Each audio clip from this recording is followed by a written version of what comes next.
Hey everyone, welcome to today's episode of Empowered in Health. I am going to jump right in and talk a little bit about what is this key thing that we need to be implementing in our days that quite often we miss on our health and wellness journey. I've been thinking a little bit more about what do I really want to cultivate in 2024? What are my health goals? What are my business goals? What are my personal goals? What are my relationship goals? What do I want to really strive for this year? And this particular topic or thing, I would say, most often is overlooked when we're talking about health and wellness, right? When we think about health, when we think about taking care of ourselves, we focus on things like fitness and nutrition. We focus on things like sleep and relationships. We focus on things like, how do I protect my peace, right? How am I setting boundaries? How am I really, nurturing what my body needs? And, in some ways, obviously what our brains need too. But I think the thing that we don't talk about enough is joy, right? Feeling happy, feeling excited, feeling joyful in our days. I've been thinking a lot about how do I want to have more joy this year? How do I want to feel more happiness this year? What am I going to be doing habit-wise in order to cultivate that kind of energy? I think so often we can get really into our heads about how am I meeting specific goals, right? How am I working towards my fitness? How am I working towards my nutrition? How am I adjusting things professionally, etc.? But we forget that feeling really happy in our days matters, right? That has to be a huge part to how we're really looking at inside out wellness overall. So what are some ways that we can instill more joy in our days, right? What are some ways that we can feel really happy? I'd love to kind of have this be a conversation. I'd love to hear in the comments of this podcast or really on social, via email or anywhere, what your thoughts are as far as how can we really make sure that we're cultivating some level of happiness into our days. So here are just a quick few ideas off the top of my head, right? The first is obviously making sure that you're connecting with other people, making sure that you're surrounding yourself with people that energize you, that make you feel good, that lift you up, that, encourage you, that empower you, that want you to succeed, all of those things. Like having a circle and a relationship with different people that really help you feel that inside out happiness is crucial. Connection and human connection and having relationships and conversation is a huge piece to our overall inside out wellness, right? Like it is a huge piece to how we are able to thrive as humans. Connection at the core of who we are is a huge part of what we need, fundamental needs. So make sure that when it comes to being able to cultivate happiness and focusing in on joy, that you're surrounding yourself with people that really help you feel that energy. Having people in your circle, again, that really help you feel that and cultivate that on a day-to-day basis matters. It is huge for just feeling happier in your days, right? So that's number one. Number two, I would say, is focusing in on a hobby, right? Something that really fills your soul, like without an agenda, without a timeline, without any kind of pressurized situation, right? So much of what we do, whether that's personal goals or professional goals, have deadlines, right? We have things that we have to complete within a certain time. We have deadlines we have to meet for clients. We have, things we have to hit during a certain quarter, whatever it might be. And I think sometimes putting ourselves into a place mentally where we don't have to have a deadline or it doesn't need to be pressurized is huge for overall joy and happiness. Picking up a hobby or focusing in on a hobby can be a great way to do that, right? Do something without any kind of agenda attached to it. That's one of the reasons I love being creative, right? I actually have my Empowered in Health shop. It's an empowered mindset shop where I have different products that I've been able to create. I love to just kind of go into a digital space or go into a canvas or on a piece of paper and just create, right?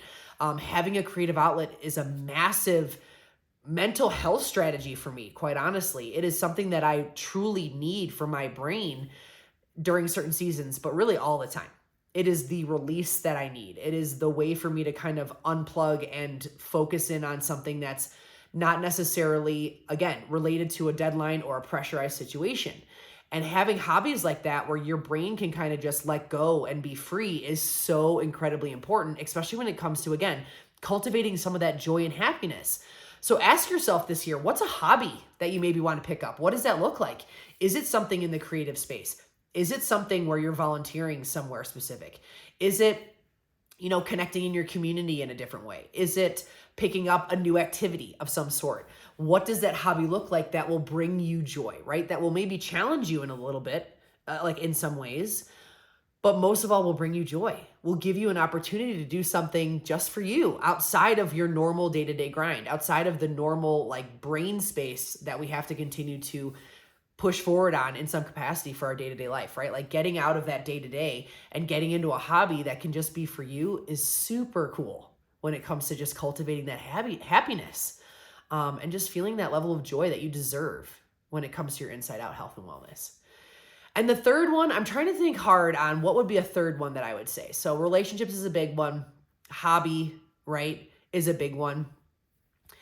And I think the third one is just really honing in on what kind of energy do you want to feel in your days, right? And then cultivating habits around that. And so I know I talk a lot about this on the podcast. I talk a lot about this in my, in my own personal wellness journey and with the work I do with my clients, but really honing in on your daily habits, right? And assessing them and getting self-aware around them and asking yourself, what habits am I leaning into that really help me cultivate joy? And what habits am I leaning into that maybe don't cultivate a lot of joy? For me personally, over the years, I have learned, and I've said this over and over, that I have to have very specific boundaries and be much more mindful of what I'm doing online, right? What I'm consuming online, who I'm listening to, who I'm, reading things from. Like I have to be mindful of what I'm actually consuming in the online space, because for me personally, and the way my brain works, I can start to get really into my head about all the reasons I'm falling short, I'm not enough, I'm not worthy. And none of those feelings are attached to happiness and joy, right? None of that cultivates this feeling of feeling really good about who I am, right? So that's a habit that I've had to learn more strategic boundaries around. And so that would be my number 3, right? When it comes to how do you cultivate more happiness and joy in your day-to-day, assess your habits, right? Think about what are you really leaning into most right now? And is it really helping you feel happiness and joy? What does that look like? Obviously the traditional, very straightforward things related to health and wellness, like fitness, quality nutrition, quality sleep, all of that can help you feel more at ease and a level of happiness in your days, right? All of those core fundamentals to health are crucial. But it's some of those like smaller habits, right, that maybe we don't pay attention to. Like maybe it's an afternoon treat of some sort. Maybe it's, again, mindless scrolling. Maybe it's, leaning into things that aren't really serving you. What does that look like, right? It takes this level of self-assessment to get aware on how do I shift this? And why does it matter that I shift it? I think, again, we talk so often in the health and wellness space about what's my fitness routine this year and what's my nutrition routine this year and how am I going to be sleeping better and how am I going to be pushing towards my goals in those capacities, which is all incredibly important. But if we're not having joy and happiness inside our days along the way, then we're really missing the point, right? Joy, happiness, connection, feeling that sense of just like purpose and passion and excitement and feeling fulfilled in our days, like that is a huge piece to inside out health and wellness. And as you know, if you've been here for a while or if you're newer, again, welcome. I'm so glad you're here. I am a huge advocate for inside out wellness, particularly mental health, right? I started this podcast and my whole vision for the product shop that I have around this idea of mental health and normalizing the mental and emotional load that we carry as women and how we need to be focusing in on how do we nurture that? How do we take care of that? How do we, speak our truth and normalize everything that we manage from the inside out? That is a humongous piece to how we feel. And if we're not paying attention to those pieces and we're not really unpacking the mental and emotional load, it's going to be harder for us to get to a place of cultivating that happiness and joy every single day. So I want you to know, again, as we get into the new year here, we're almost into mid-January, and we're thinking about how do we want to show up this year? How do we want to, work towards goals? How do we want to challenge ourselves? How do we want to do new things, right? How do we want to take care of our health, whatever it might be? Don't forget that one of the most crucial pieces to the entire thing, the entire journey, the entire process, is finding the joy and happiness in the process of it all, right? If we are dreading the work or dreading the process or dreading the steps or feeling overwhelmed and not excited and not joyful about the changes that we're making or the habits we're trying to instill or whatever, it's just going to suck the life out of the entire thing. And that, at the end of the day, at the core, is not healthy, right? That is not healthy. So we have to remember, again, this place of feeling joyful and happy along the journey inside the adversity and finding those pieces that make it, an exciting experience, an exciting growth opportunity, again, are some of the most important pieces too when you think about your health and wellness as we get into 2024, okay? So as always, thank you so much for tuning in. I'm so incredibly grateful to connect with you. Thanks so much. Talk to you guys soon. Take care.